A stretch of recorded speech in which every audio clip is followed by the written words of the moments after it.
Basement Jack's Rendezvous, playing here on Coastal Radio DAB. Scotty here, and we're talking to Polly. We're down here at Kindness Counts in Cleveleys at the community hub. Now, Polly, you've been talking about obviously what you do here in the hub, but you have just been giving me some statistics and numbers. You are a bullying charity. Tell me some of the numbers and facts and figures you've just been telling me and the work that you do in local schools. Exactly, yeah. We go into local schools and we also appoint youth champions into the schools. And the reason we do that is we had a survey done a couple of years ago by Lancaster University, and they surveyed 400 schools. And the statistics show that 85% of the children, when asked, would not go to a parent or a teacher if they were being bullied, but they tell a classmate. Therefore, the youth champions are appointed within schools who can go and help anyone who looks like they need some help, or they look like they're worried, or anything that they might be able to help them with. And it's usually to do with bullying, to be perfectly honest. And then the youth champion then discreetly goes to the pastoral lead or a teacher and just explains this young man or this young lady just would need some help, someone to chat to. If they request us to, we will send our counsellor into school. And if the counsellor thinks they need a session, they can do the session with the guidance of a parent or guardian. Either here in the hub, we have a lovely counselling room, or at school, never in the home of the child. And the counsellors do a 6-week session with them. Unfortunately, the 6-week sessions have elongated at least 3 or 4 occasions recently. It's very sad, but we raise the funds ourselves. We're all unpaid volunteers, and all the money that we raise pays for this counselling. And it also pays for the first aid sessions that we put into schools when requested.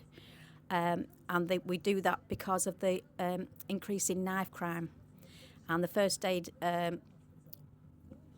counsellor person, he is hands-on. He shows the children how to do stop bleed, CPR, and to have the full first aid session. They get a badge and a certificate. So if just ever something happened in the playground or outside school, they then have got the knowledge what to do before they ring 999 and get the professionals in. We do that. We pay for all that. We pay for all the counselling and anything else that anybody needs. If the school wants resources, they send in a grant request form. We put it in front of the board. We decide, yes, that school can have a buddy bench, or they can have a bird feeder, or one of the big planters. And then again, the youth champions decide what engraving they want on the planters or the buddy bench. One of the schools in Fleetwood said sprinkling kindness around like confetti was what they had engraved on their bench. And they get to choose anything they want. On top of that, we do have kindness post boxes in the schools.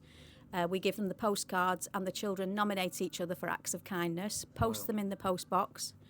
And then at the end of the term or the end of the school year, the youth champions again choose the kindest act, and we go into the assembly with the mascot, present the child with a certificate and usually a little gift, and their name is engraved on the trophy inside School for Prosperity to show kindness is being spread around. You really are doing some amazing work across Blackpool, Wyett and Fylde. Do you know what astonishes me? I say astonish, I don't know if that's the right word, but you stereotypically think of children, you go, oh, they're not going to be bothered. They're just going to laugh at their mates if they come. But there really are some kind children across Blackpool, Wyett and Fylde, aren't there? Oh, yeah, definitely. Absolutely, definitely, yeah. The youth champions themselves, it's an accolade to become a youth champion in the first place. But they come to all the parades and follow us through the parades, and they help us as we help them, and then they help other children and get these problems at grassroots as they go into the later years. They're continuing with kindness in mind and not the opposite, which we don't like to say. We call it unkind behaviour, not bullying. Our motto is be kind, not unkind, and we teach that to all the children.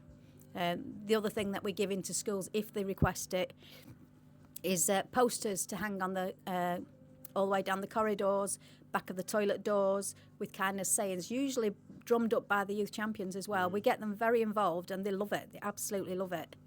And it's just showing kindness as they walk around the corridors. And if you're thinking something bad and you can look at the poster and it'll just change your mind. And kindness is infectious as well. So you're kind to somebody, they'll pass it on. Absolutely amazing. Polly, thank you so much for talking to us. It's amazing that you do here. And I tell you what, there's one word, obviously, it is named Kindness Count. And I tell you what, that is the one word, is kindness. Be kind, my friends, across Blackpool, Wyett and Fylde. Coastal Radio DAB.